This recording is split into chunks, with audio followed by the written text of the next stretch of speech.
As you all know, I'm Shannon Thomas. I'm the president of the Citizen Civic Association for Penn Branch. Tonight we're going to go over some exciting stuff. I have a few people here to talk to you all and discuss some things that are coming up, some things that we need to be looped in as a community that I feel as though Penn Branch will be essential in rallying behind a few of these situations and maybe can be of an assistance. First, I'll allow Cal to come up and provide us with the minutes from our last meeting.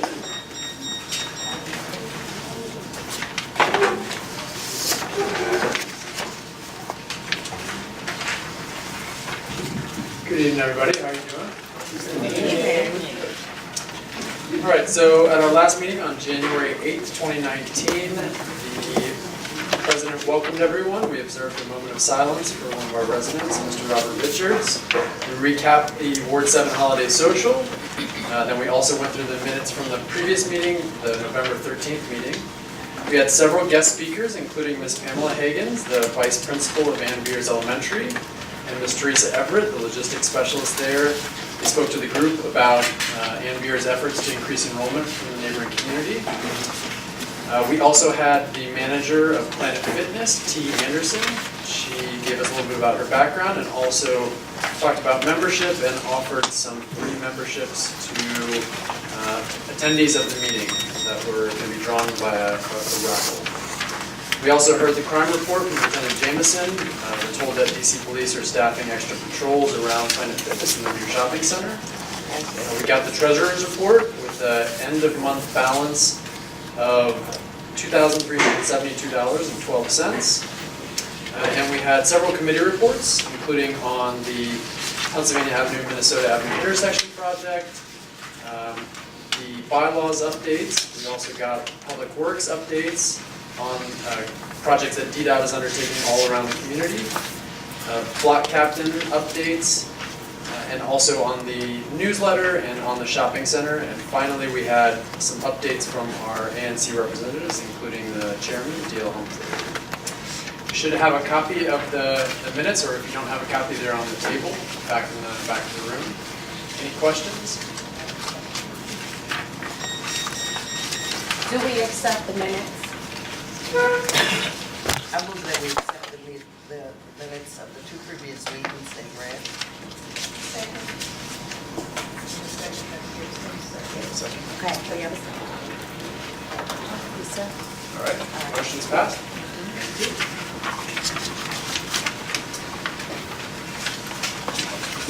Next,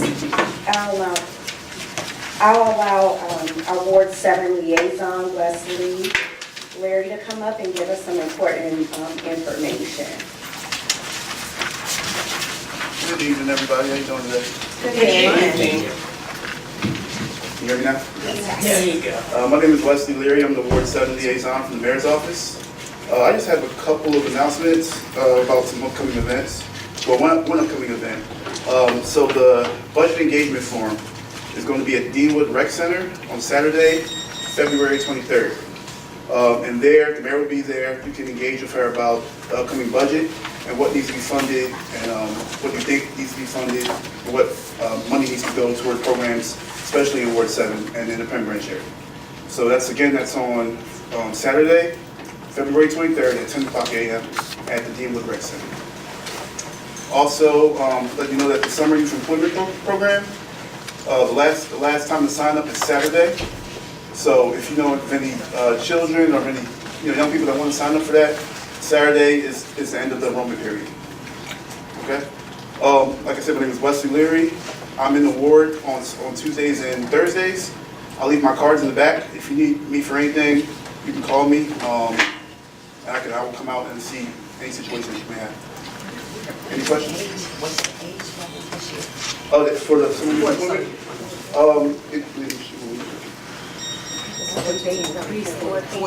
14 to 28, 14 to 24, 24. Okay, just wanted to make sure. Any other questions? That's it, thank you. Thank you. Thank you, Wesley. Okay, now I will have our ANC representatives come up and discuss with you all some important information. First, I'll have D.L. Humphrey come up.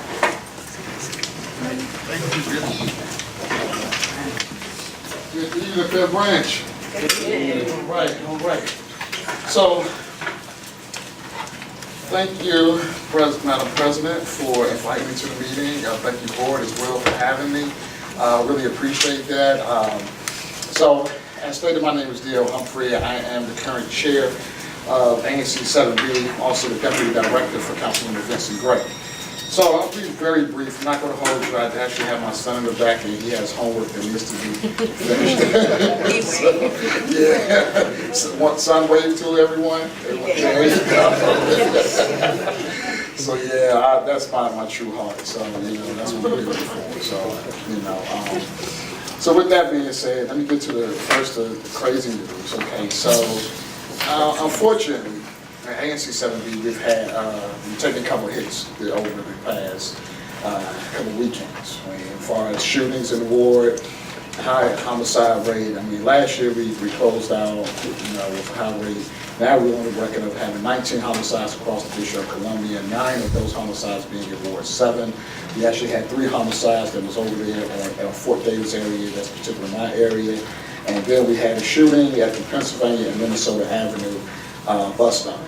So, to give you a brief update on what's going on. So ANC 7B, last year we already kind of saw this as being a problem. One of the things as chairman of ANC 7B, I said that I always want to highlight every commissioner for what they're doing in their SMB. The former commissioner was Commissioner Ward, which we do miss. She actually moved over to Ward 8. But we stepped up to the plate. We got another commissioner, Mr. Benjamin Crane. He's now stepped up to the plate, and he's now won for the new ANC seat. So when we did this piece, one of the things that we was focusing on was that liquor store. I stated that we should focus on all the major corridors in Ward 7, and including the lady underneath the bridge. I mean, we actually just did a cleanup on February the 5th. For the lady underneath the bridge. So as you can see, a lot of that stuff that she had there is gone. And so that is, and I gotta, hang our hat on that piece, not only that, just for as the ANC, but also being a deputy director to make that type of stuff happen. There was a lot of agencies that has to intertwine in order for that piece to happen. And so what we're trying to do now, and I say we, is to get this on a regular scheduled cleanup. Those that need to be once every 2 months, because people are coming by, dropping off stuff, leaving items. The lady actually said she doesn't want the items, but people still drop them off, leave them there, and now the community is forced to deal with it. I was looking into laws because I don't want to criminalize homelessness. I think that, homelessness is a serious issue here in Washington, D.C. We don't want to criminalize homelessness, but also you have to respect the neighborhood. I mean, this lady, I hate to say it, but this lady is throwing feces and stuff onto the sidewalk. I mean, you can't walk. We're actually about to have, and just to let you know, we have coming up the Rock and Roll Marathon. That's going to be next month. So you're going to see runners and everything in Ward 7. So if you come to the meeting on it's the third Thursday of every month, the ANC 7B meeting is going to be right here at 3200 block of S Street. And that is at the Riley Methodist Memorial Church. And we're going to have speakers, Ms. Diane Thomas, that's going to talk about the Rock and Roll Marathon as well. But to kind of get back on to talk what we're doing. So we already kind of saw that, look, we need to do something in this corridor. This is the gateway into Ward 7. I mean, you come across that Sousa Bridge, as I stated before, it's like night and day. You look over there in Capitol Hill, it looks one way. You come over to Ward 7, it looks another way. That's a problem. That's a serious problem, and we have to do something about it. And so I said, why we cannot have the same stuff that they have over there at Capitol Hill? When you look over there, the bricks are different, just the trees, the shrubbery, all that stuff is different. So we reached out to do that and see if they can, get on target with this piece. And they have actually, said that they're going to look into what they can do. Thank you so very much, Ms. Alberta Paul. I give her a shout out, and the Urban Forestry team for what they're doing to make sure that Ward 7 looks just as great as Ward 6. So we looked at the liquor store. One of the biggest problems was a liquor store right here.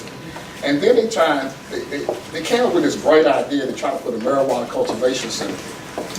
Yeah. So we shut that down. Okay, so I can't say the ANC Senate, we shut that down because we said, look, there's no way you're gonna have a liquor store and then you turn around right next door to have a marijuana cultivation center. And I think, let me be clear, I believe that, you know, the marijuana, the people that use marijuana as a method of easing their pain. I do know that cancer and other types of, my mother's a breast cancer survivor. She didn't smoke any weed though. But, you know, my mother's a breast cancer survivor. But I do hear that the marijuana piece will help ease the pain. But once again, we're talking about the gateway into Ward 7. We cannot have marijuana and liquor stores right here.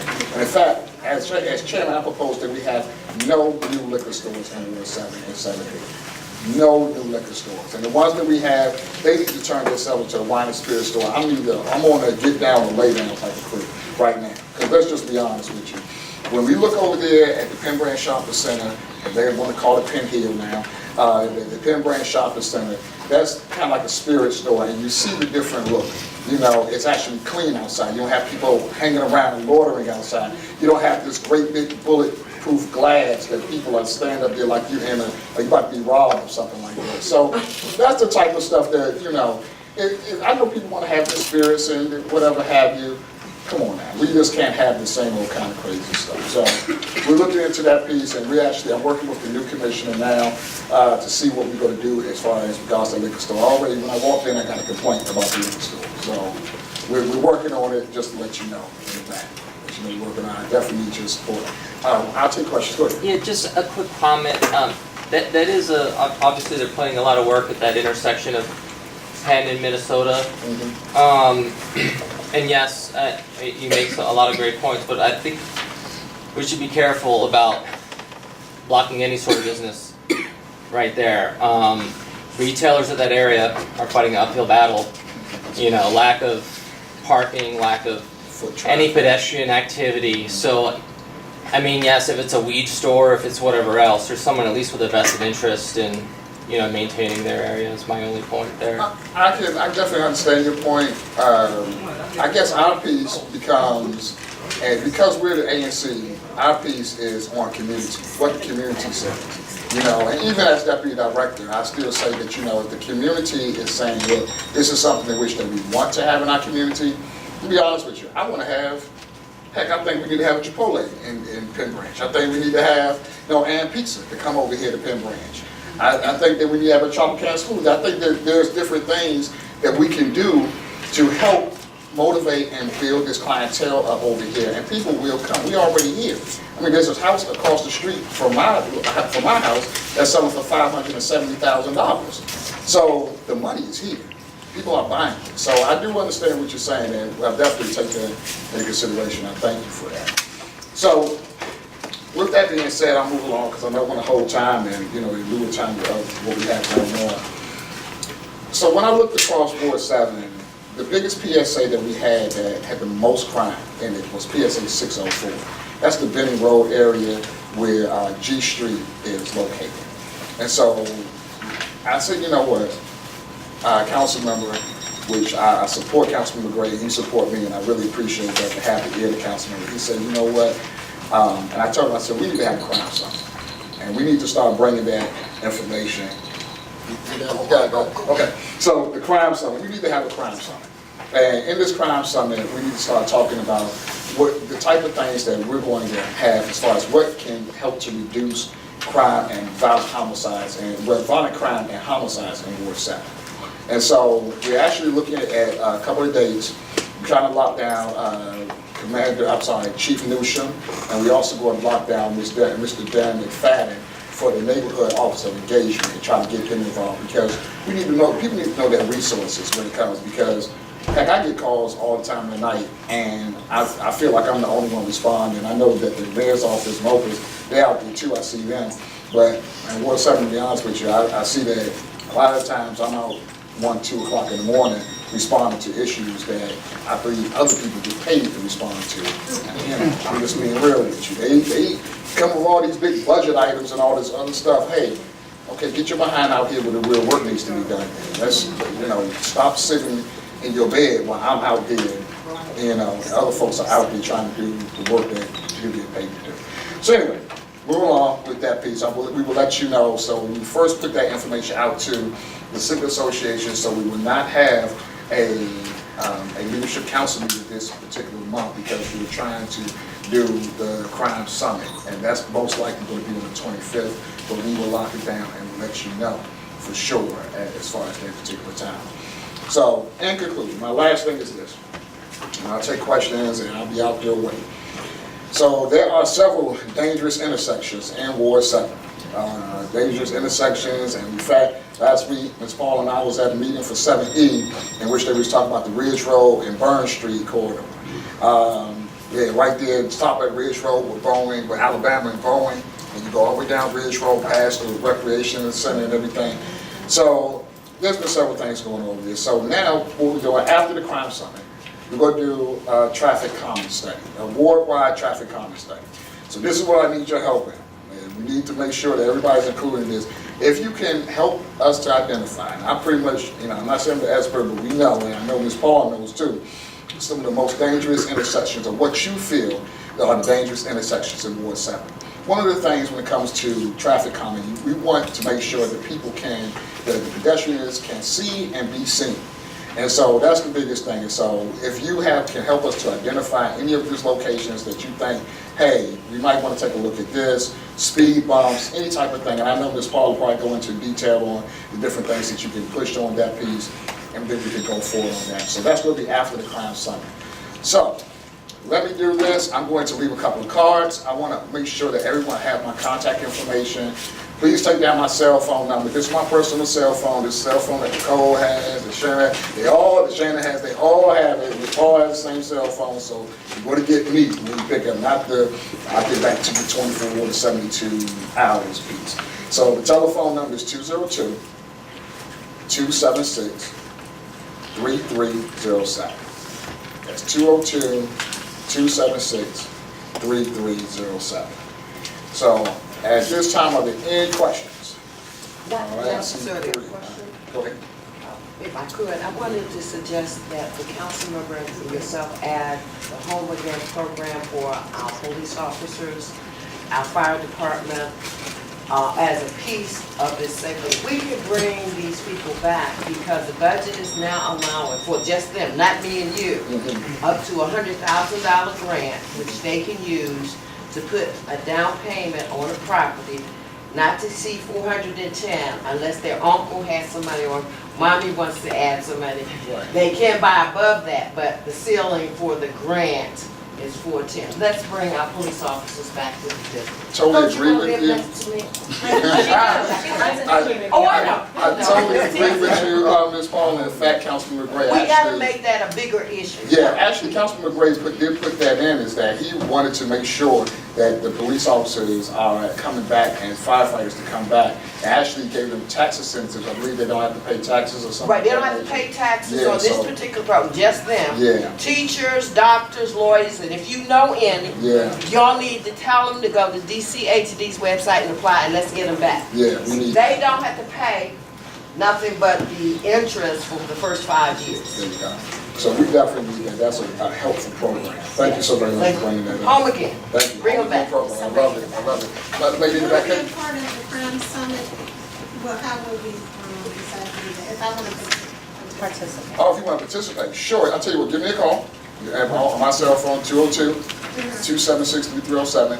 Give me a call, and what we can do, because I don't know in what capacity, but what we want to make sure that we have, and I have the information at the office, in fact, I have it in my phone, as far as just the 4 items. One of the items I know was how do we use our previous statistics to help in bringing down crime in this particular area. Also, what resources are out there, and how can the community and MPD work together to make sure that we're helping to reduce violence out there in the streets. And I just attended that meeting, the hearing the other day about I know Ward 8 has their violence interrupted, so I'm going to speak with them later on this week as well. So thank you. To Ms. Maldine, Dr. Dean.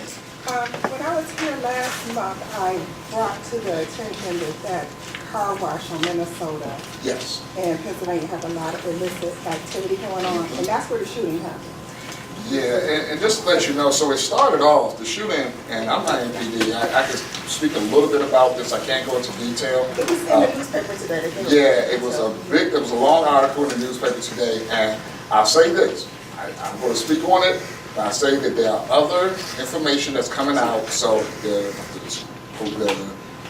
newspaper doesn't have everything, but I will say this, is that it started out as an ensuing argument as far as a fender bender. So that's what happened. It started out as a fender bender that turned into a shooting.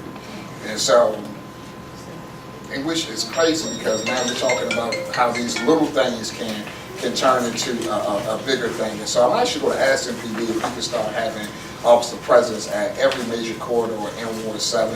I know they're on the Minnesota Avenue corridor, but I also want to make sure that they're on the Pennsylvania Avenue corridor and all the entrances and exits in Ward 7. Because I think that once the shooting takes place, it's like these people are scrambling to get out of the ward. And so they either hit the highway, go to Merlin or Virginia, wherever they go, you know, another ward, 4, 5, and 6 that surrounds us. So I'm looking into doing that as well. So I definitely thank you for that.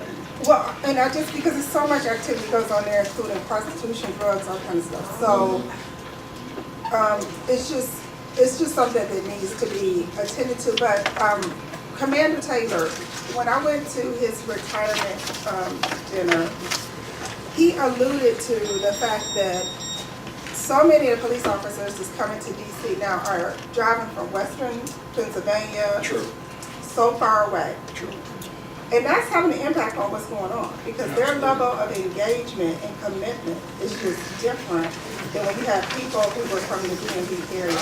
And he alluded to that was one of the reasons why he moved on, because he saw this coming. And so when we're talking about crime, when you have people who are connected to the community, crime goes down. When you have people who feel like it's an occupying force, crime goes up. So this is one of the systemic issues that we're going to have to deal with, because most of the police now are not coming, not even from the DMV area. They're driving as far as Western Pennsylvania, West Virginia. I mean, and they just don't know about our communities or urban living or well, not only that, if I can interrupt real quick, not only do they not know, and I'm just going to go on record and take my deputy director hat off and take all this ANC stuff off, and I'm just going to be Joe Blow resident. One of the things I got a problem with is that not only do they not know it, but they already have preconceived notions because they have heard of Washington, D.C. Mm-hmm. You know, they remember, they're hearing, hey, this was the murder capital at one point. You know, this is a supposedly rough, city. Yeah, chocolate city type of stuff. So it's like, wait a minute now. We don't need for anybody. I'm not talking about any particular race. Let me be clear. I'm not talking about any particular race, black, red, whatever it is that you are. It's just the thing is that people are sometimes when they come and they're not from the city or not from this area, they don't know how to necessarily handle certain facets of this area. And I do think that it can get rough. You know, I believe that at a point, because one of the biggest things was to stop and frisk. You know, it was talking about that piece. And like I said, it's not, to me, it's not a race issue whatsoever. I think it's a community issue. It is a people issue. People know how to deal with, you know, how they train these officers is going to be very, very integral to how we're going to proceed in Ward 7. And so I do know that the commander, Habibullah, she has been doing a great job on that piece, but it all happens down there on Shepherd Parkway. And they start talking about the training of those officers. And so we're looking to that as well, you know, and see what methods are they using to train officers as far as conflict resolution. I don't want to be long-winded, but this is the thing. I just was on the Daily Drum about 2 weeks ago, and one of the things I said was that we don't, and this is on some other stuff, we took the Bibles and religion out of schools. And then you turn around and you put Bibles inside the jail system to stop conflict. So it's crazy is that the Bible and that the jail system have a better conflict resolution than the school system has. That's just true. That's a problem. we need to make sure that what's going on inside our school system, because now we're looking at a lot of these issues are happening on Facebook. Not MySpace, but Facebook, Instagram, chat, all this Snapchat, all this type of stuff. Those are some of the problems that's where the cause happen when it comes to some of our young people. They have these problems out here and on those pieces, and then it spills over into the classroom.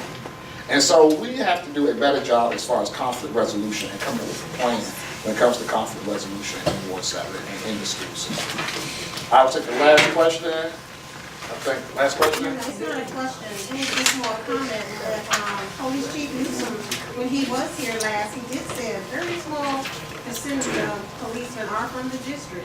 But then we need to look at, back in the day, you would have officer fairly you would have the academies, which you may have, but I don't see, I think, that push to get some of even our black youth involved in becoming policemen again. You see, it's something that, it's like a negative. Yeah, Conti helped to push, our former chief commander before Taylor, Robert Conti, he helped to activate that cadet program and was pushing towards more of a diverse cadet program. And so that is something in which that, we need everything. I mean, like I said, I'm all on it. I'm sorry. Could we possibly mimic how Fire EMS do their cadet program, where they go to the local high schools and recruit some of the up-and-coming students and, do it that way? I think that would be... That would be definitely helpful. I can't speak on for MPD, but I will definitely look into that, and I'll take it back to them and like, look, this is what I need to do, because I actually, when I left the council for about a year, I was a firefighter. So I actually went through the Firefighter Program and was down there running those towers like crazy. So I'm like, I think it is something that we can do, man. And, whatever works. I'm like, at this point, we need anything at this point. I mean, it's better than what we have. So, Miss Malloy, is it not Malloy? Linda. Okay, go ahead. I want to speak to the beautification of the neighborhood. Yes. And one concern is littering in the islands, on Pennsylvania Avenue, and at the shopping center. And many times, well, first of all, on the islands, can we put, I hate to see a sign there, maybe we need to put some signs up there that say, do not litter. I don't know, it might not. I'm gonna tell you what I saw. About littering on Pennsylvania Avenue at the shopping center, when people put notices on the cars, they just throw them down. And I spoke to one lady once and I said, don't throw that on the ground. I said, I live in this neighborhood. She said, well, they shouldn't have put it on my car. So, that level of ignorance, it's just going to continue. And the other thing is that maybe can we have the businesses remove all of the flyers and materials that they have in the windows? I think that too would improve the look of the neighborhood, especially the shopping center, because it's so much clutter with everything that they have in the window. Just have plain glass. Okay. And So, the name of your business out there, I think that would make a difference too. But littering is a serious problem. I saw something today, it tore me up, and I swear, I actually ran the car down to try to tell them about themselves. It was a vehicle, it was on right here by Alabama and Naylor Road, right there where the Good Hope, where the Safeway is, on Alabama Avenue. Car driving down the street, a box about the size of this podium right here, flies out the back window, she pushes out the back window, it lands on Alabama Avenue. I went and I picked up the box, got the person's name. And then I turned that information over to 301 and then over to MPD and to the crime unit. So I'm going to tell you, Ms. Linda, you're absolutely right. It is incumbent upon us to do a better job as residents and as community. We need to step up to the plate and say, and I actually went down there, I said, hey, you dropped something.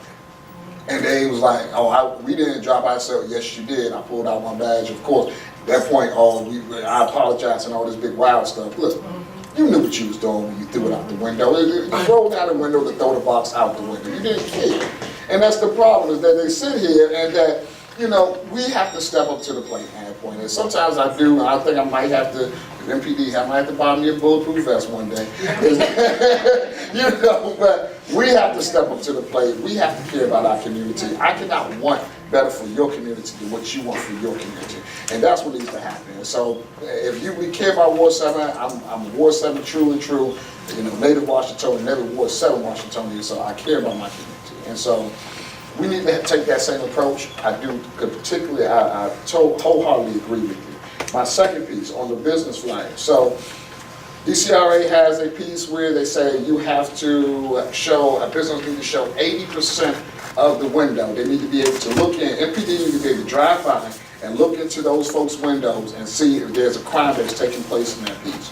There needs to be more enforcement on the DCRA side when it comes to that piece. So what we would do, if you could identify some of these locations or you know some of the businesses that they need to remove their signage, I'm more than happy to look into it. Like I said, you have my number, give me a call, and we'll go forward on that.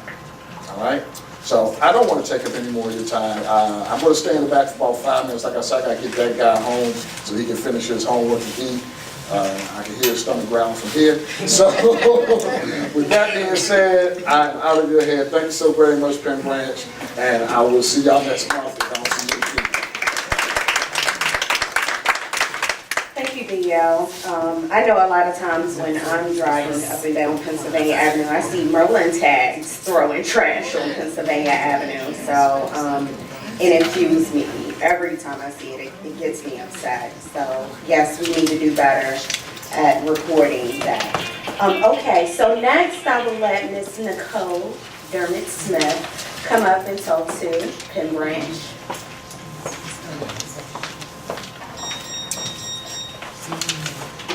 Good evening, everyone, and thanks Shannon and Penn Branch community for having me this evening. My name is Nicole McDermott. I am the ANC Commissioner for 7B04.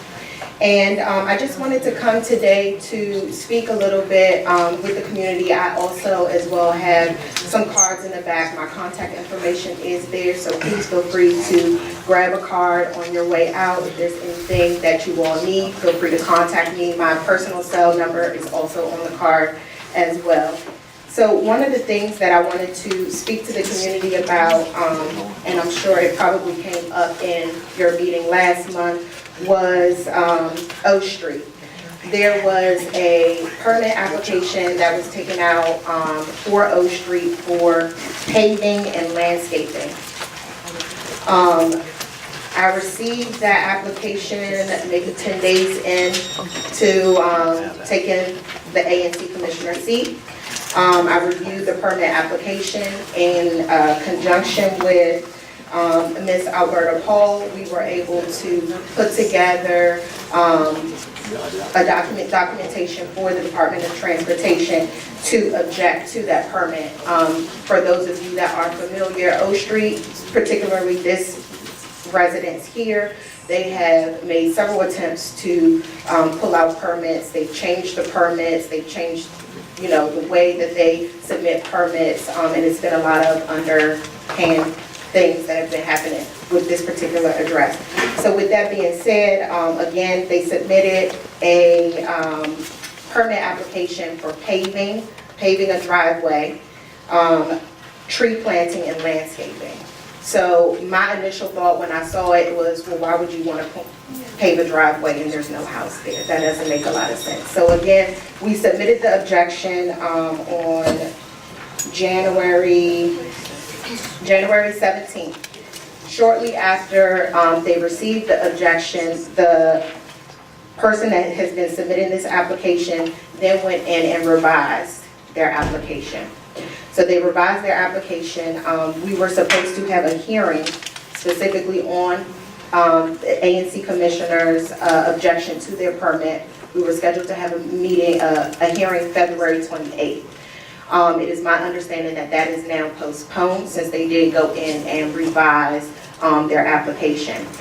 I received the information today, shortly before I got here, and I reviewed the revisions to the application. They have now uploaded drawings for a home. So we have now gone from paving a driveway to actually the development of a house.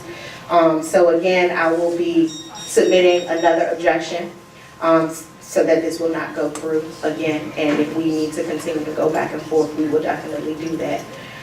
So that's just a brief follow-up on what's happening with the O Street permit. If I have any, do I have any questions regarding? Yes, ma'am. Just a question now, with this permit, is it sort of individual, personal permit to build on that property, or? So they pulled out the permit as a resident. So not as a company. They pulled it out as a resident, and I'm not sure if you've driven past O Street, but there's also now a real estate sign on the lot.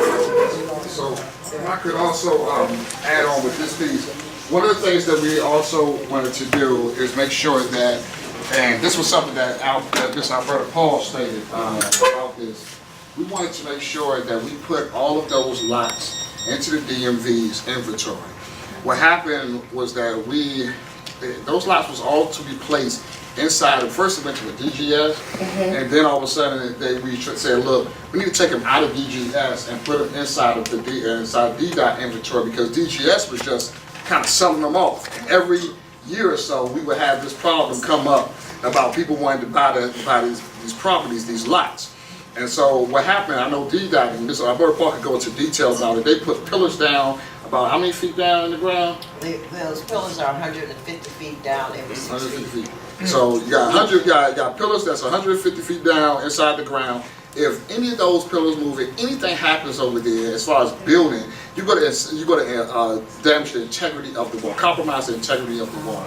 And so that's why it's so big. And so this is the one lot that has not been placed inside the DMV, inside the DDOT inventory. And so I'm fighting on that piece with Councilman McGray to make sure that we put that piece inside of the DDOT inventory. So that's the last thing. I would just like to thank the Single Mama District for supporting Penn Branch in our efforts to keep our community, because if that wall falls, if you ever notice, you are living on multiple hills. When that wall comes down, it's going to knock down 33rd Place. It's going to keep until it pulls down the whole community. So it's very critical that we continue this fight. And I would ask that you would electronically send to our board the current modification. Yes, so I will be Because I sending have a it proof to. ready.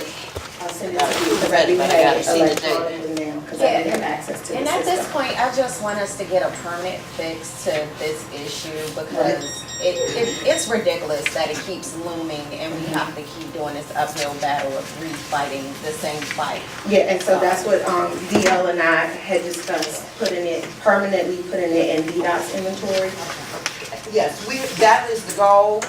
Our legislative committee has taken the geological data and formatted a draft of legislation so that we don't have to have the issue from the council saying we don't have time to write the legislation. These people know what they're doing on the legislative committee, and as soon as they present it in your next executive committee meeting, and you are okay with it, because we going for the gut. We cut and throat with it, okay? So yes, that's what we want to do and what we plan to do as a team.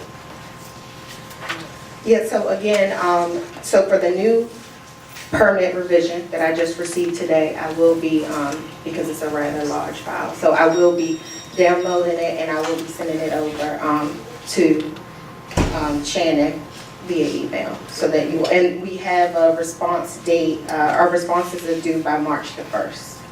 Could you send me a CC copy at alberta.paul@dc.gov where I have a larger capacity to pull it in? Yep. Thank you. Yes, ma'am. I had a comment on the lots that are owned by DC government.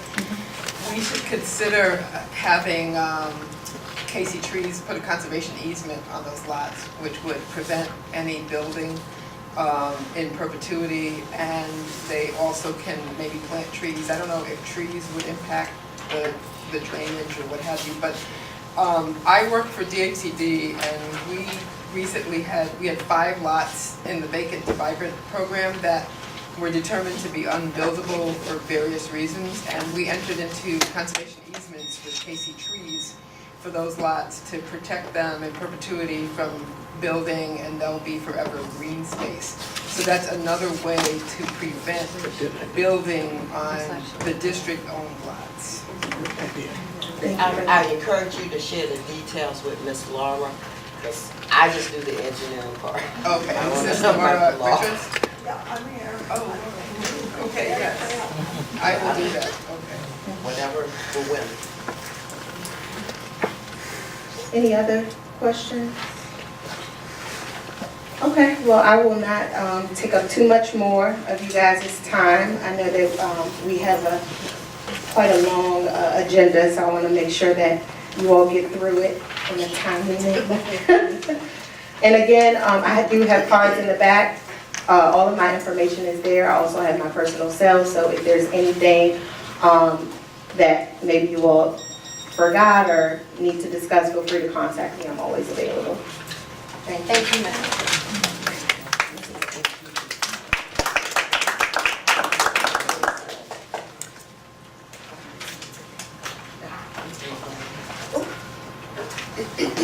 Thank you, Nicole. So overall, when listening to the community and hearing the things that you guys want to hear about or even discuss at our upcoming meetings, we heard you guys loud and clear when you said you want to know about the resources within our own backyard. And we wanted to take this meeting to actually invite 2 local entities that are within Ward 7. So first, I have Mr. Cotton from Fort DuPont Ice Arena and Youth Community Advocate Representative, and he's going to speak to you all about some of the pressing issues that they're dealing with the ice skating ring that has been very pivotal in this community for years. And I think it's actually a great establishment and a resource that we want to make sure that we support and invest in. So Mr. Cotton, can you please come up and share with the community the information that you have today? Thank you. Good evening, everybody. Good evening. My name is John Cotton. I'm actually a current member of the board of directors of Fort DuPont Ice Arena. I see a former one of our members here, Jones. So, I want to talk about the Fort DuPont race. First, I want to give you a bio about myself and how I got there. Actually, I was born and raised in Ward 7. I was born basically on Anacostia Road, the 100th block, in the Starter Terrace Housing Project.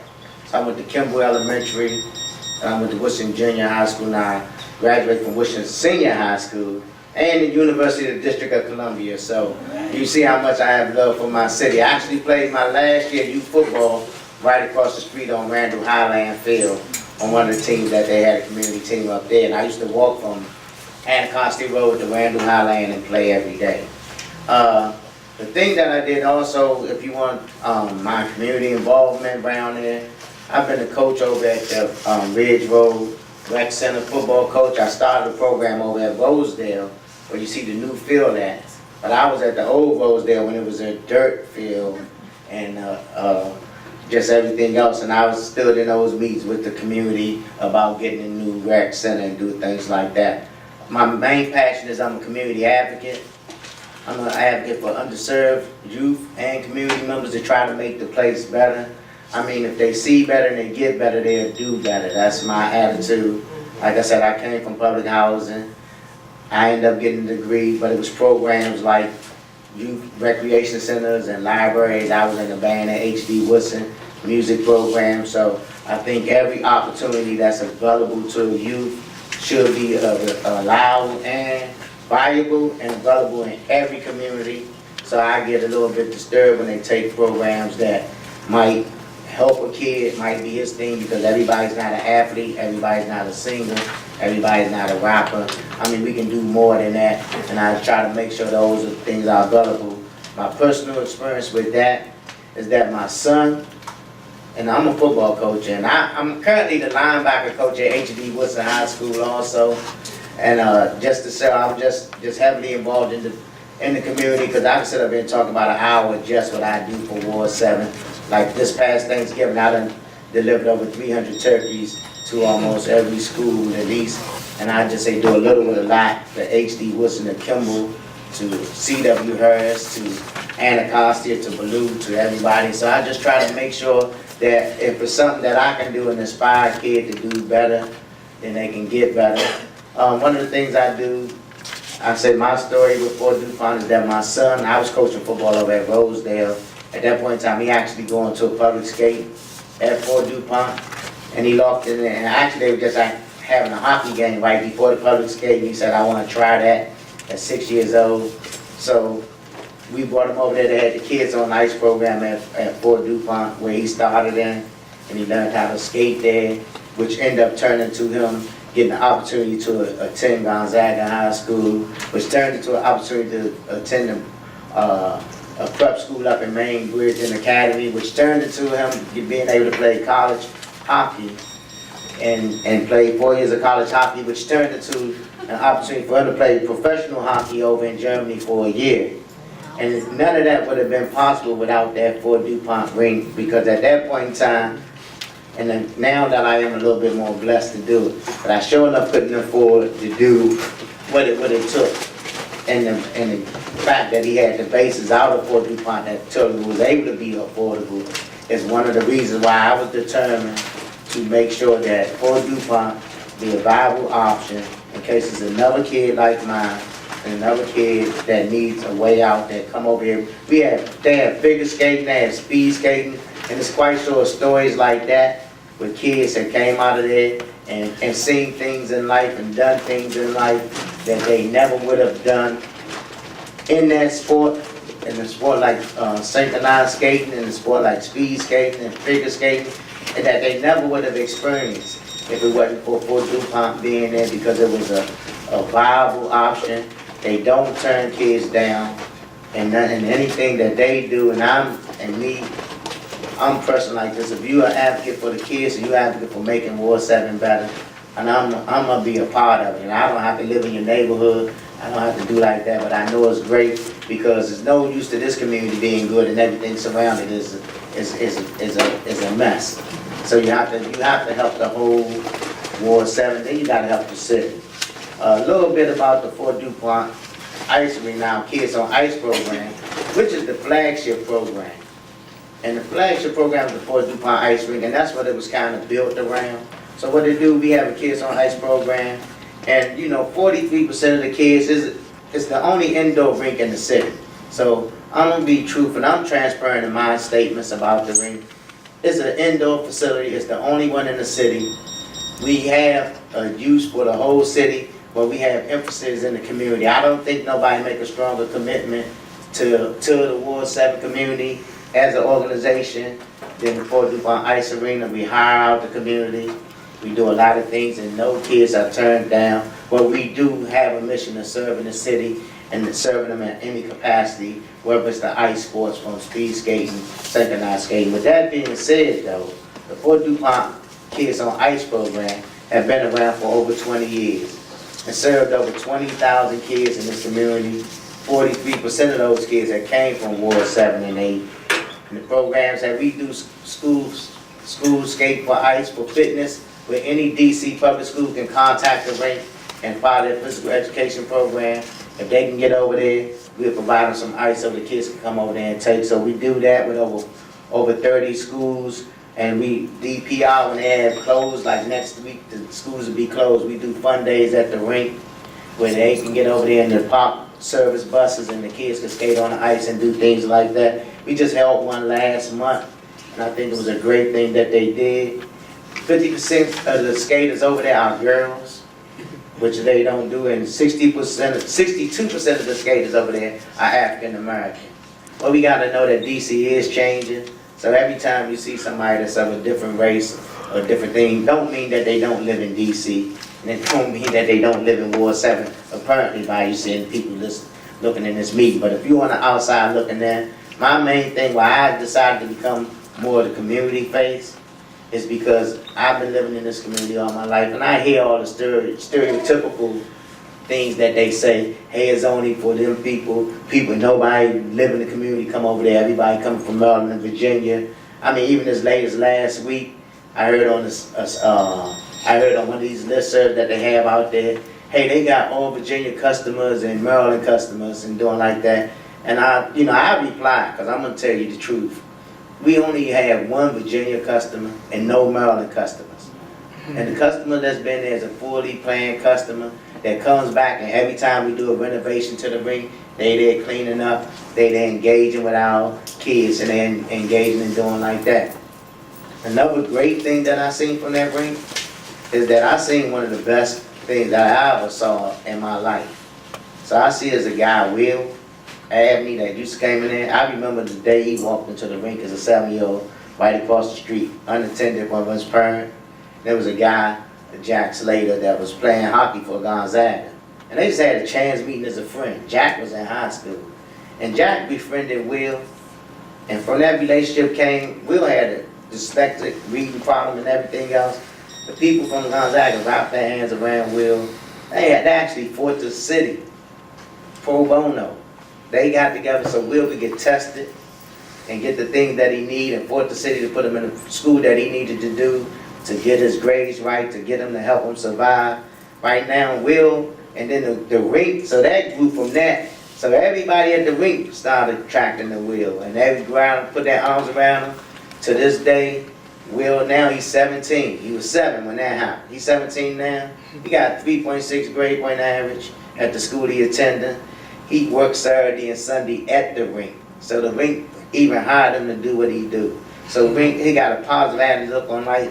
And Will living right there on 37th Street, 37th Place, where I grew up at. The way he could have been, Will be dead today or locked up, if you wanted to tell the truth, because he wasn't unattended. And so they was mothers. They was being his parents when they needed to be his parents. They would feed him, they was taking him out, and they didn't know it looked like us. And so that's what I'm saying that this community have to do. When you look at Fort DuPont, and this is outside the program, it's an economic hub for this community. It's a cultural hub for this community because everybody they coming from up Friendship Heights, Cleveland Heights, to come over here. So of course if we get the stores together like y'all want them to do, we get the things over there, they gonna buy in this store. If their kid got a 2-hour ice lesson on the Kids on Ice program, they gonna go to the grocery store that's in Ward 7. They gonna go to the gas station that's in Ward 7. They gonna do the things that they need to do to make it better. That's what we have to open our eyes up to and be more and see a bigger vision of how it helps everybody. One thing I do, I'm the director of the National Capital Hockey Tournament, and I never skated, I took that on. When I took it on, it just was a little local program with 4 teams right here. It turned into things where last year we had 10 teams in the tournament, 8 of the teams were state champions from where they was from. So I brought teams from Canada, from Colorado, from New Jersey, from Pennsylvania. They all came into Ward 7. And what I did with that too, we had money. I donated the money right back to the Ridge Road Titans program. $1,000 check from our thing. The next year, we donated right back to our Kids on Ice program, another $1,000 check. This year, the Statesman Academy, which is a new charter school for African American Latino boys, when we played the championship game, I made sure that we donated another $1,000 to the Statesman Academy up there for their things. And that's the thing that I say, we gotta use those economic hubs that we have around here. We gotta use those diversity hubs and help build a better community. Those are things that it does. Those are things that we can't let out of this community if we plan to get better. It's a safe haven. We have we have a study buddy program where just any kid can come in there after school and get tutoring. And they get their tutoring, they get their things done, and those type of things that we do that makes this community better.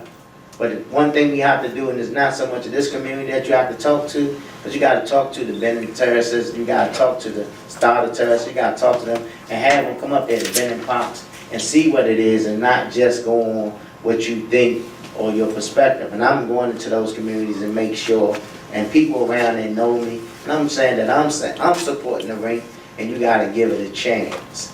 So to get back to where we was at, what's going on with the rink right now, and those just the ones, but we have urban greens too. And so urban greens, as we go out back, They go over there, they plant vegetables, and they do like that, they come right back there, and they have them open their market, just so the kids and the people in the neighborhood can buy fresh vegetables, instead of all this processed stuff that they go around to the Chinese stores and everything else, and get these foods. I'm gonna say Chinese stores, I'm Washingtonian, so don't get offended by that. They call them Chinese stores, we call them all our life, so that's what they are. So there's nothing, derogatory in that statement, it's a term and deal. So with that, we do those type of things. But now we faced with this challenge. And we faced it with this challenge from the city. And the people from the city, they don't understand the gym that they had, the gym that they created, the thing that they had. And because for so long, we operated so much, and we didn't try to jump out there and be like, hey, look what we doing for this, look what we doing for these people, look for us. So we just did what we did, and we moved forward. But now the city comes along, and they don't understand what they have. They don't really understand the magnitude of what they're doing. They trying to look at it like it's a community center. It's more than a community center. You can't put it on, you can't compare it to Ridge Road. You can't compare it to Fairfax. You gotta look at things like this. If we get a second sheet of ice, then that's when the community grows even more. Because now we can have more community programs. We have public skates.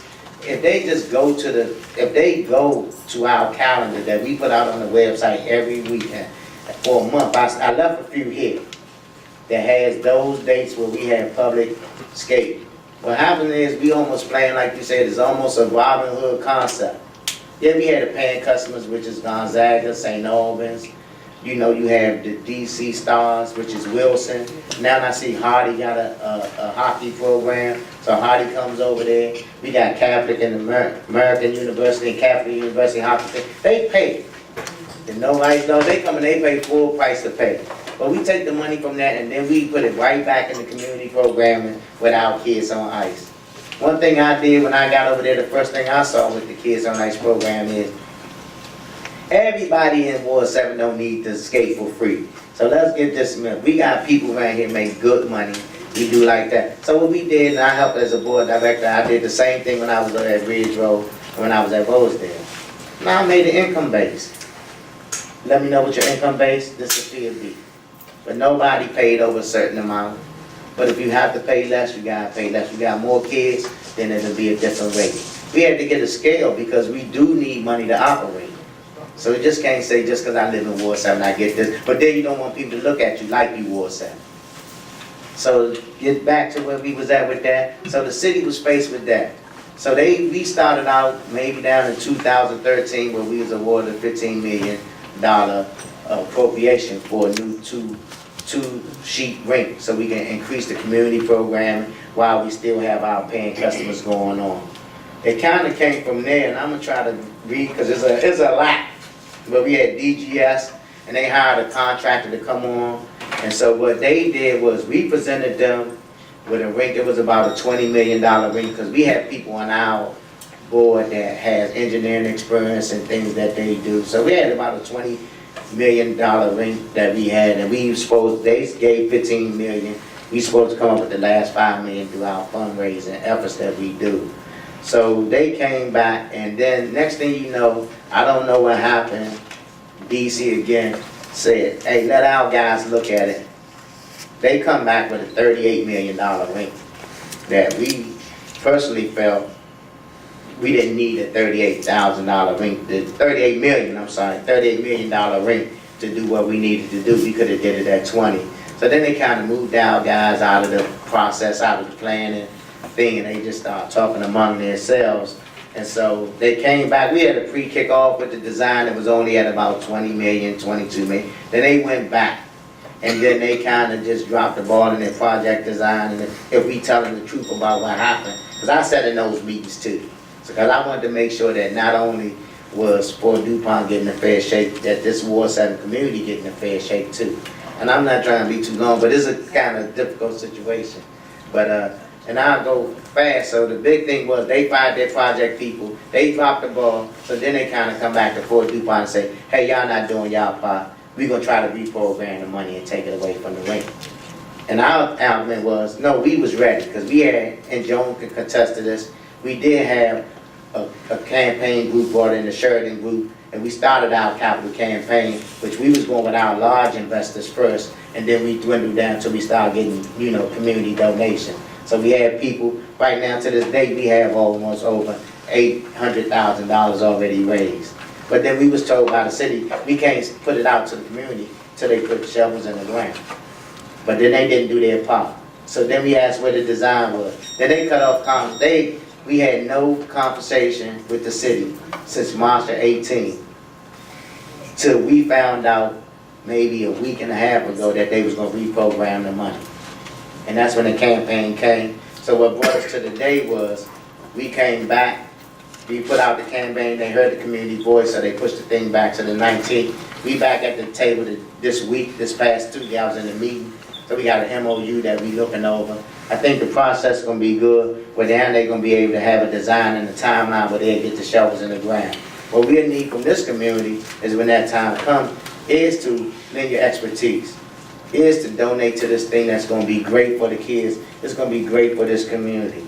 It's an economic hub, it's a diversity hub. You can't let those people take that, because that's what they include talking about doing. Oh no, we wanna build the rink, but we wanna build it somewhere else. Nah, build it right back here where it was at, because that's what you're gonna do is take that economic hub and put it in your community, and you'll benefit from it, and you'll do the things you want. Leave it right here. Finally, I want to say this, and then I can let you go. I'll take a question if anybody have one. And the thing that I wanted to say to this also, when you do things like that, and that's the thing that we have to do. We have to, and then they pitted us against the school. That's what draw my eye. When you telling us in Ward 7, hey, either we gonna have a rink, or we gonna have a school, or we gonna have a library, or we gonna have a school. Or when you go over other places in the city, they give you a library, a rink, and a school, Right. and then throw in a dog park just for you, because you had to ask us about it. So what I'm saying is, that's what we gotta start demanding. We gotta stop saying the city got a $14 billion surplus. And I'm a financial by trade. I work for the Bureau of Engraving Print. I'm the account division manager. So I know that they had a $205 million surplus just last year. What you was asking for $25 million, you can do $54 million in the school, and you still got $126 million worth of surplus. So my question is, what is the argument? And I think that it's time for this community to stop telling us we're gonna fix this or this. We come up there every time we say we want a new lineman, if you want bike lane, okay, you get bike lanes, you can't get a school. You want this, you want a park, you can't get a park fixed. Now, we gotta start demanding that we gonna have both, and we gonna do things like that. And that's where we at, and that's why we need the community support. And I know people don't have an interest in the ice court, but you gotta make the things that make that makes your environment and your neighborhood great. And it might not benefit you directly, but it is what you need to make the whole complete. Finally, if we come on, I just want to announce what we having. On February 23rd, we are having a Black Joy Escape for Black History Month. So we kind of got with the community groups right there, and that'll be from 1 to 3 at the rink. There's a Black Joy Escape during our public skate session. It's $5 if you mention that you came up there for the Black Joy Escape. It's a $5 we eliminate, and that's what I ask you to do, eliminate the skate rental fee. And if you got no kids that want to participate and can't pay, all you gotta do is let us know. They're gonna skate for free too. I can take a few questions if you want me to, if you have any. But I just want to make sure, and you can see the passion with me, because I'll talk for hours about it. So we need, I'm gonna talk till the ring come up. That's what it is, because it's for the kids and it's for the community. It's not just a comment, that's a good work that you're doing, because it is needed. But were there lawyers involved on your side, or were there, you said they're coming back to the table? Yeah. And they are going to look at funding this year, or are they saying some other fiscal year? Well, let me put it to you honestly, and I don't wanna step on toes because the negotiations going real good right now. But the thing about it, we do have lawyers now. What, joking to test, we have an executive board that we have there and the board of directors, and they people who, and nobody on our board get paid, but people we have the expertise to handle almost any situation that comes with us. We have names up there. The problem is it's going to get moved to the 21 budget. So our thing is to make sure that the shovel get down, and basically because they dropped the ball. Because even if we came up with the $5 million tomorrow and say, here go the $5 million, it's no design. That people didn't do their job. So that's the real, if you wanna know the real truth behind it. So we just said that let's get it together so we can go and have the shovel on the ground, have the designs, and they had the design team, and we'll look at it together. And that's the, and part of that is us being able to look at the design, because we got engineers on our board and we got everybody else that can do that.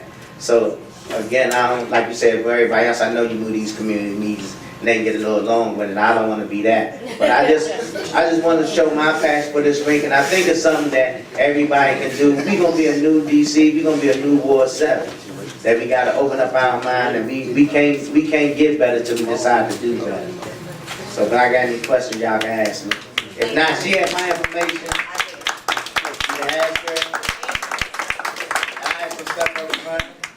And let's get this done, man. We will. And I'm gonna come back again. If I don't see y'all working hard for it, if I don't see the Civic, I'm gonna come back to y'all, put y'all name on it just to say that. Hey, look, I called you, we gonna be there. That's right. You got our support. To that, Yeah, so I'm gonna come back again. And, I had a lot of friends that lived in 300, Eli, There you over go. there, that apartment building, so, and we used to go to the rink to stay, okay? All right then. So you definitely have us rallying behind you on that. But thank you everybody for indulging us. Like you said, my thing is to get us out there and get our face in the community and have these conversations, because everybody, my main point is to dispel all the myths about what the rink don't do. Because we do way more than people. Definitely. And I told them in the board meeting, we gotta tell these people, but they don't believe it. Next, we have someone from Francis Gregory Library. So Brittany Lacey, please come up and share with the community.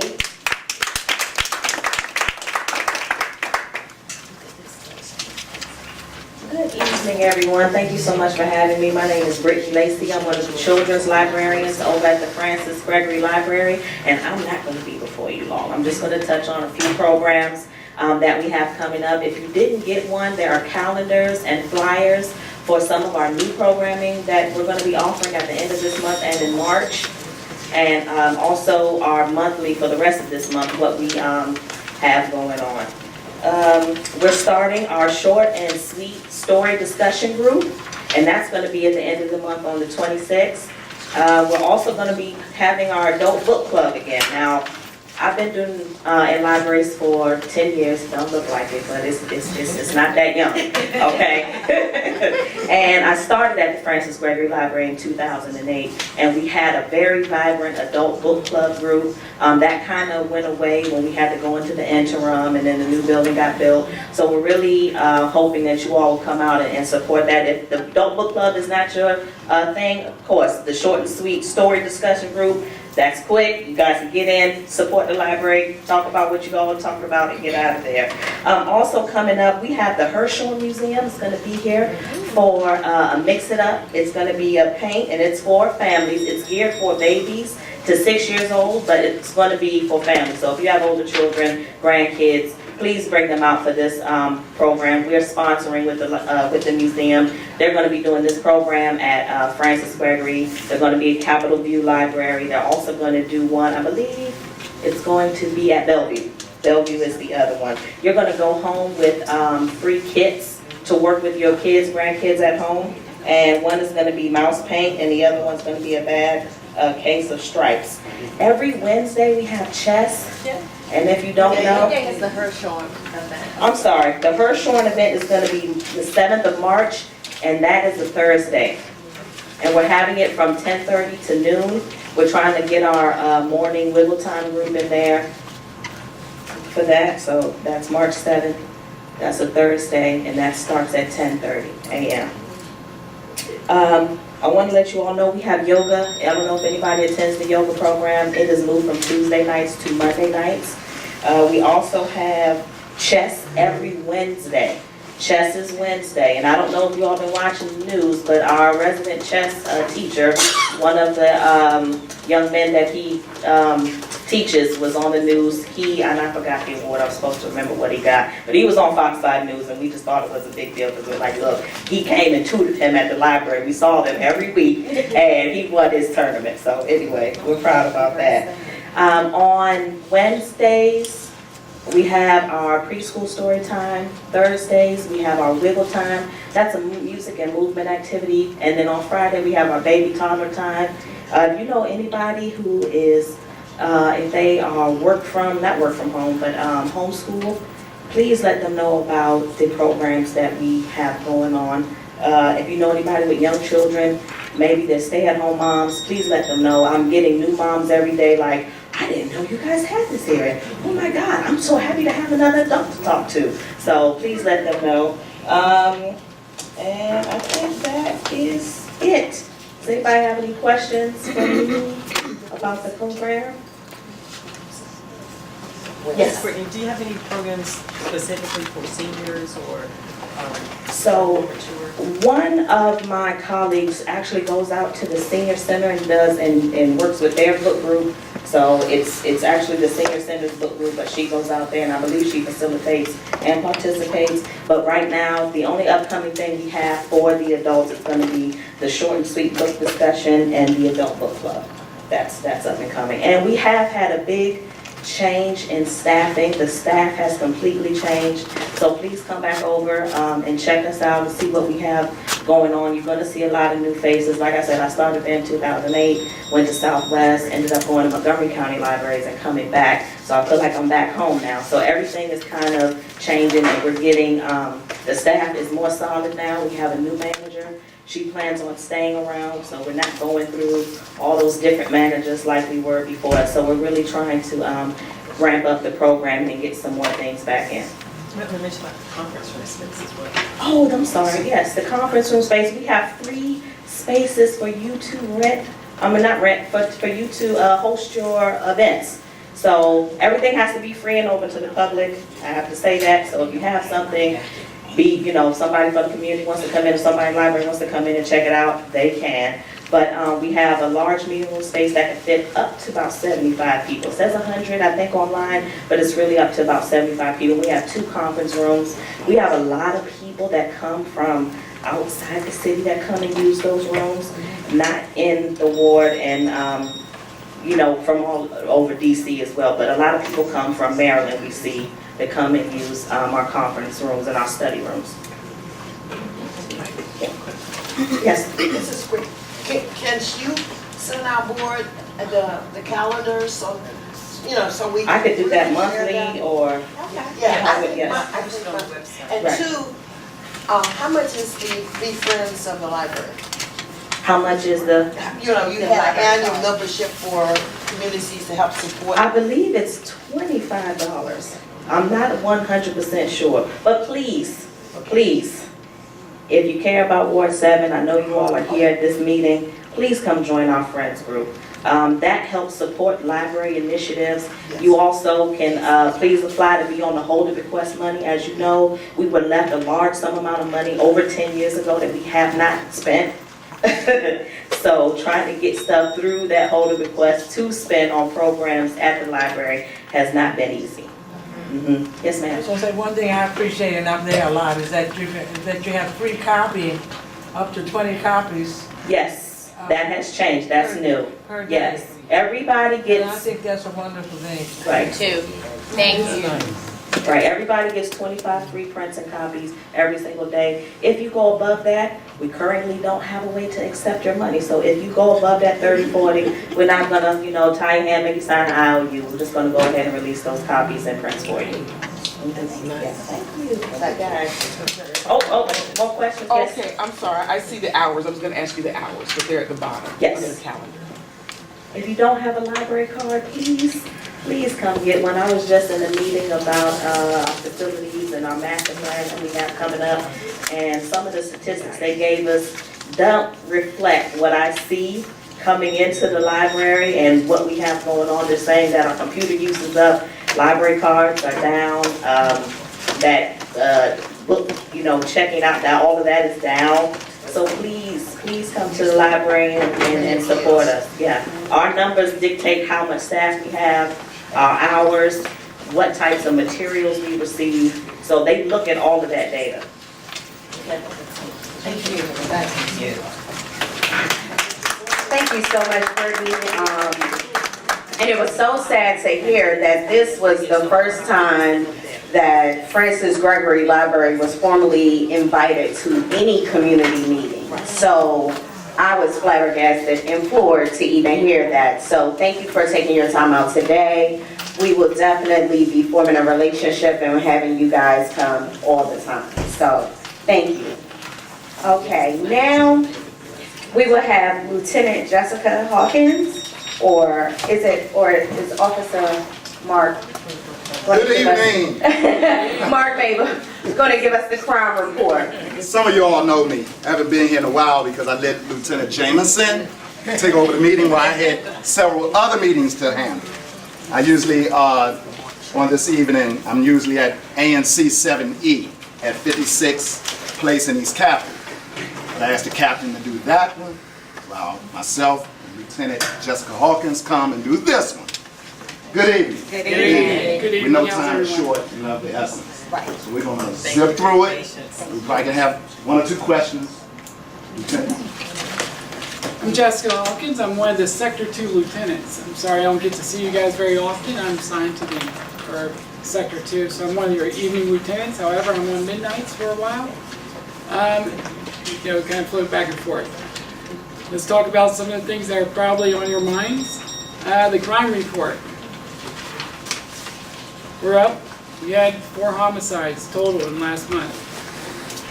3 of those homicides were one is on Fort Davis Street, or Fort Davis Place, excuse me, 1500 block. Those were 3 individuals. One was from Merlin, one was from Northeast, one person was from Southeast. Another person that was another homicide victim was off Mass Avenue on O Street. Kind of a unique block that we don't really are too familiar with because there's only about 6 or 7 houses on that block. It's a dead-end street. It's off Mass Avenue. So it's kind of one of those quiet neighborhoods where we really don't, we never get calls down there. So it's kind of a surprise to all of us that this shooting happened in that block. We heard about the assault with the gun. I think most of you guys heard about the 5 people that were shot in Minnesota and Pennsylvania Avenue last week.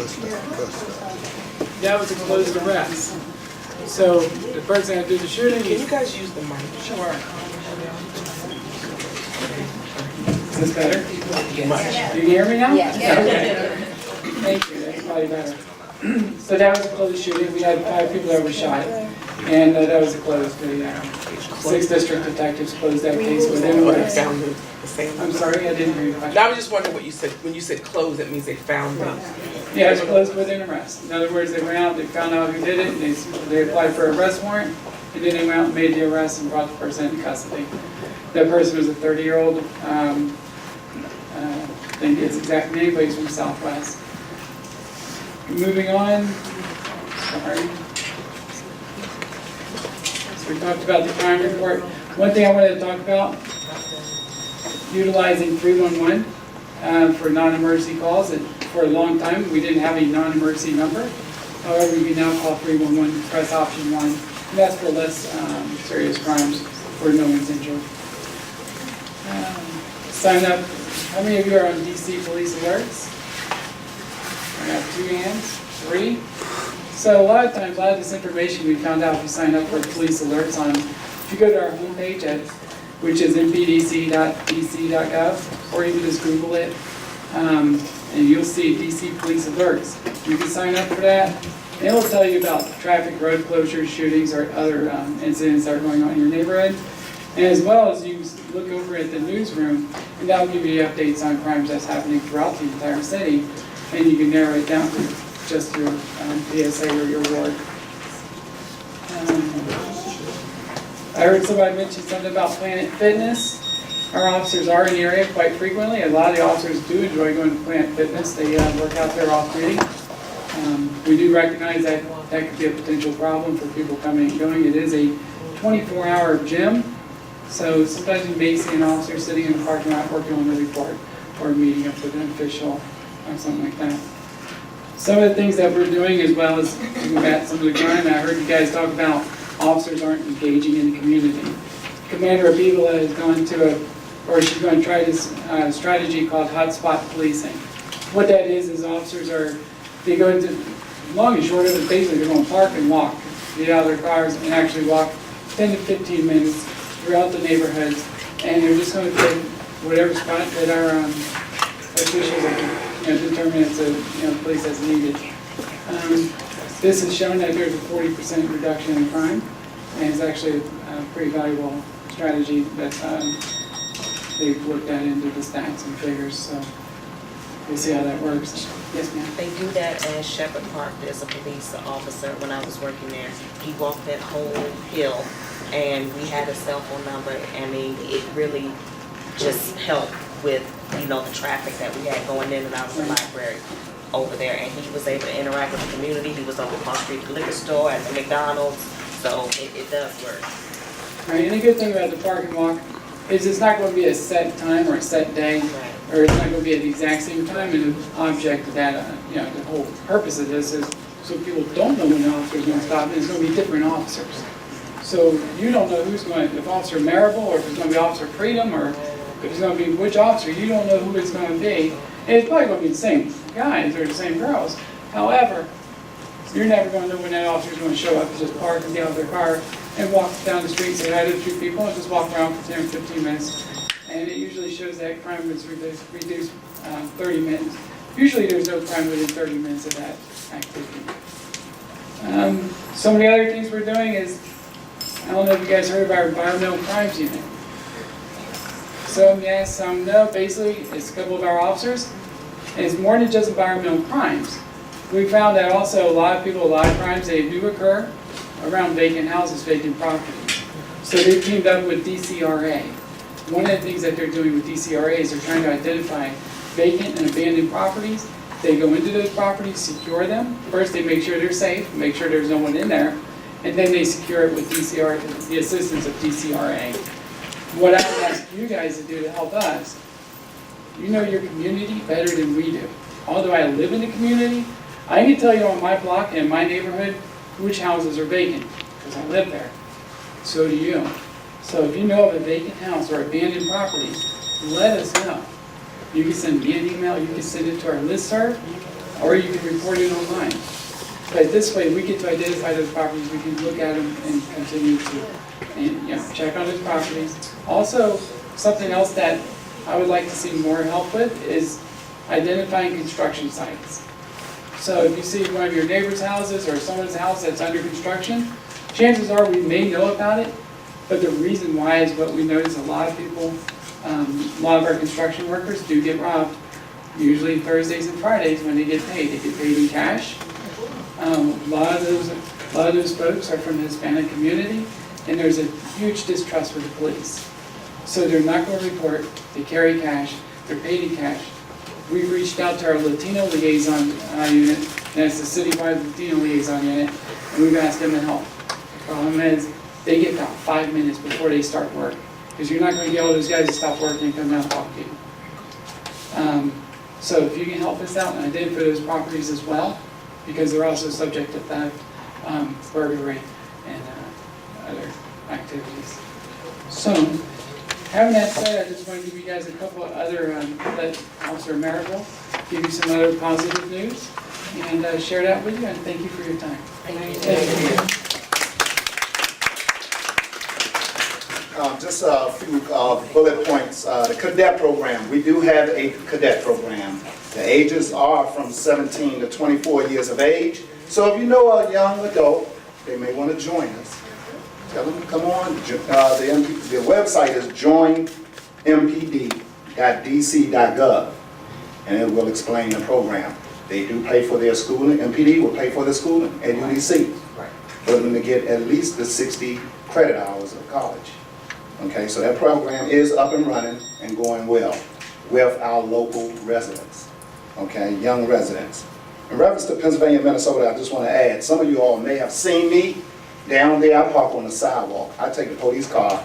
I have been parking it down here for the past couple of weeks. I wasn't there on that evening on the shooting because I was getting ready for another meeting. And me and Sergeant Dano was just talking about that location. So I do park right there by the post office, which is 2341 Pennsylvania Avenue. I check on the liquor store, I check inside the post office, and the mattress store. Okay, I know very well what's going on in that corridor. I know them by name. I know the people that work in the alley, that work on the cars. I know them by name. They know me very well. And they do help me close some cases also, what's going on in the neighborhood, because they trust me. So I've been in the community, I've been in the department for 28 years. I retired and came back. I left in June, came back September. You missed So I'm born and raised in Ward 7, so I'm a product of the community. And I still live in Ward 7. I live over there about 53rd and Ames Street, Northeast. Okay? I grew up in Mayfair. A lot of you all know that. A Street. That's where I grew up at. Okay? Also, we do have a graduating class that's graduating Friday from the police academy. I believe it's about 35 officers graduating, so majority of them going to only 5, 6, and 7th district. They're not going up Georgetown. They're not going to the 1st district. 5th, 6th, and 7th district. So we're going to have some new officers coming to this side of town. They are from the district high schools or colleges? They are from the district? No. That was, I was saying for the cadet program.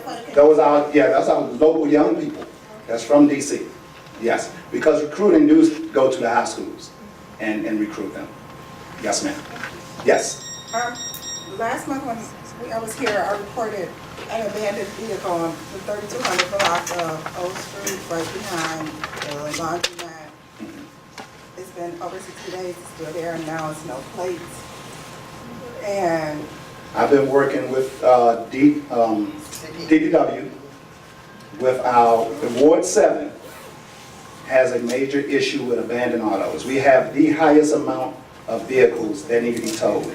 I've been working on a truck, state body truck, that's behind Parts Authority, okay, right there on 2900 block Minnesota. Yes. Know that truck? That truck been on their list since last June. I was tired of doing things by email and on the phone. So I drove over there to DPW. There's a lot of red tape. I put tickets on that truck. I asked them about the truck, and they were like, hey, well, it's not DPW. We're separate from the tow lot. The tow lot is a separate entity.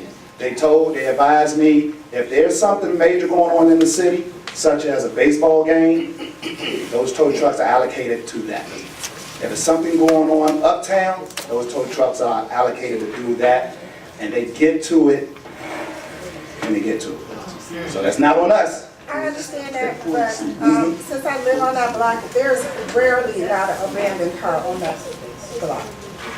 And it's just a nuisance. And since we're gonna have more traffic in the community, because we're having more retail, we are bombarded with that. And it's just, I mean, that one has been there 60 days, it has no plates.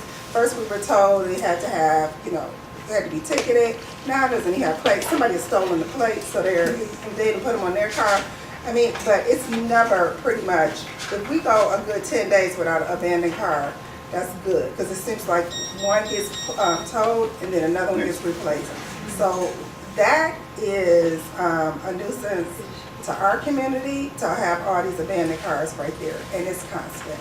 And I have the pictures and I've done 311 and all of that, but I mean. The only thing we're gonna do when we get to the location, once it's called in, we're gonna check and see if it's stolen. If it's stolen, it's on us. We'll take it. If it's not stolen, it's on the city. We will ticket it, but we have to call the city. And it's Maryland, it was a Maryland plate, it wasn't a DC. And it was there for 30 days. Now it's been there 30 days with no plates. I'm sorry to interrupt, but I've lost bicycles for being marked abandoned for longer than 30 days. Why would a car be so much different? They passed a new legislation that requires that the car sit for 90 days. 90. And that's ridiculous. Yes, ma'am. So we need to get to the city council and have them change.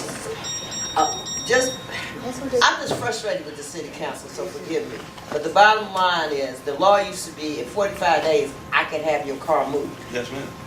But now, we got these young people, and I love my young people, because y'all know I do, on the council who feel that we should give young workers who are parking illegally in neighborhoods throughout the city, especially around the subway system, and the tickets for parking in RPP is $100, we should not have them ticket. But at the end of the day, you have to let communities have their space. And that's for parking. So we've been working with Mrs. Morgan on that, and I finally got someone committed to tow it, and we will not discuss it. The car will be gone tomorrow. Thank you. So you as the community have the power.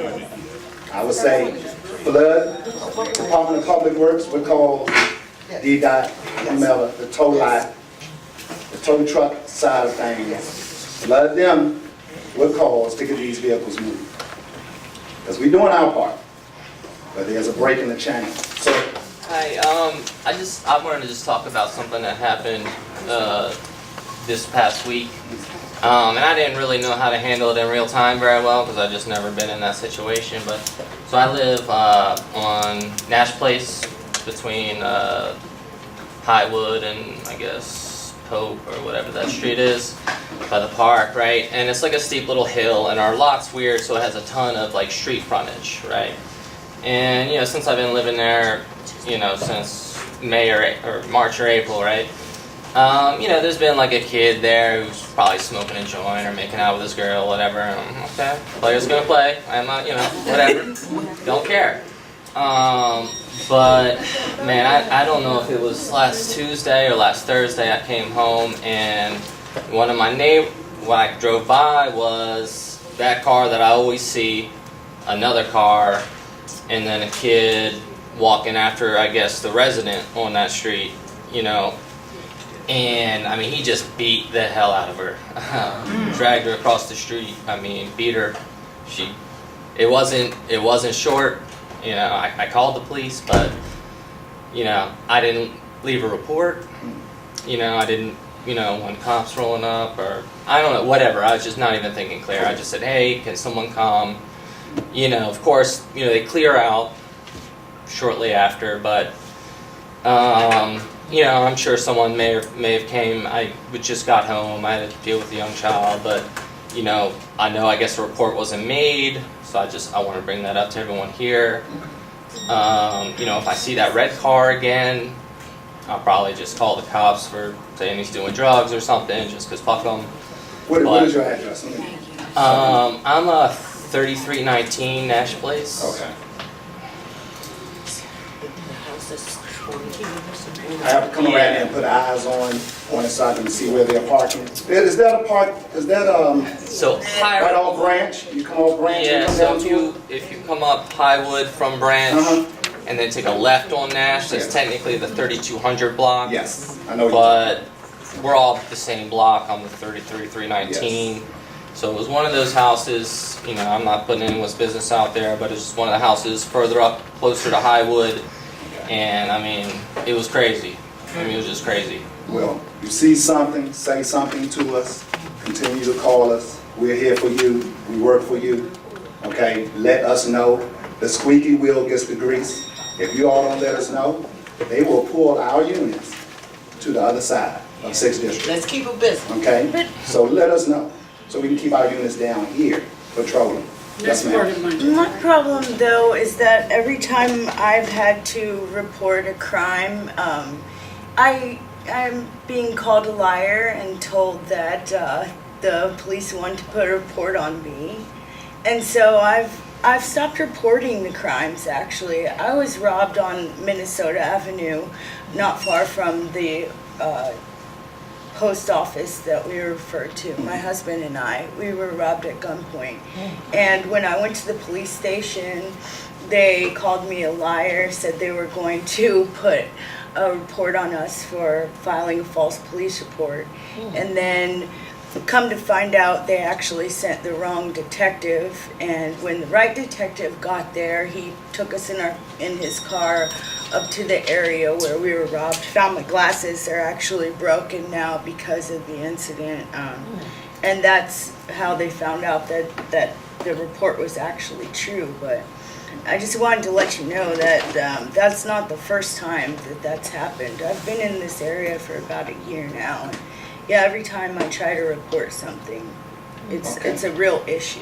Okay, If anyone in here feels though, police officers that come to your home or on a scene on the streets, and you're not getting adequate police services, you don't get into it with that officer. You ask that officer, may I please have a supervisor respond to the scene? And talk directly with the supervisor. That officer is obligated to get on the radio and have a supervisor respond to the scene. And then explain everything to that supervisor on what took place. And if that supervisor is not helping you, we do have managers. Lieutenant Hawkins, work our shift, okay? We have a chain of command, and it will get addressed appropriately. Okay, so don't feel slighted. If the officer is not helping you, you ask for a supervisor, and you will get one to that scene.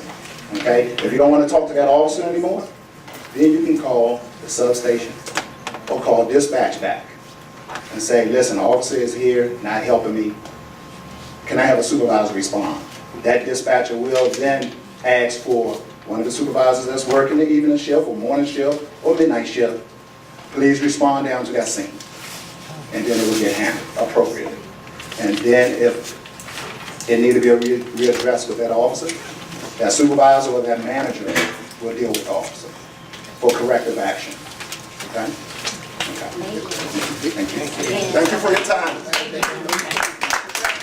Thank you so much for the report.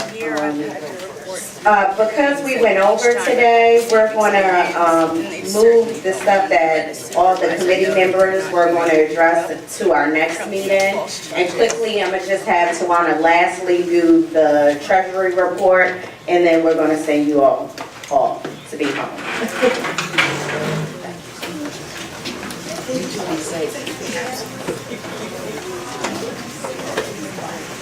Thank you, Ms. Thompson. Thank you very much. Yes.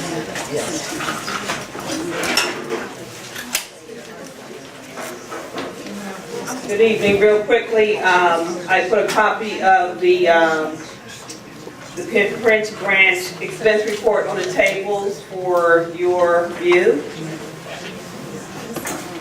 So from last January, we had an ending balance of $2,342.13. We had 20 donations, one from Mrs. Cannon and one from Mr. Kelly, which gives us the overall balance in the Penn branch account of $2,382.13. Are you all accept this treasury report?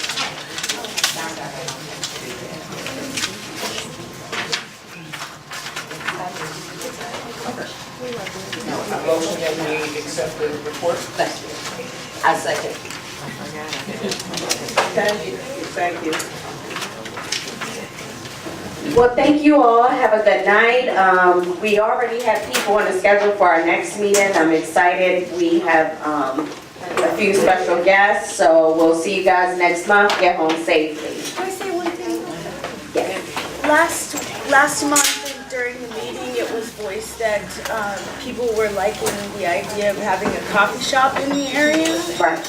And my husband and I have been working on that a little bit, and if anybody would like to help with that, please give me a call.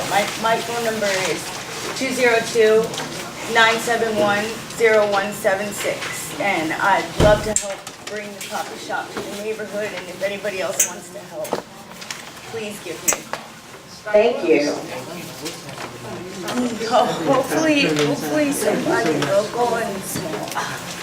And make sure you tell everyone your name so they know who they're calling. My name is Star Clark, and my phone number is 202-971-0176. Oh, also, before I forget. Thank you. I did go see Rise at the Ark, and I am so mad that I didn't tell more people about it. Forgive me, Janata, what's your daughter's name again?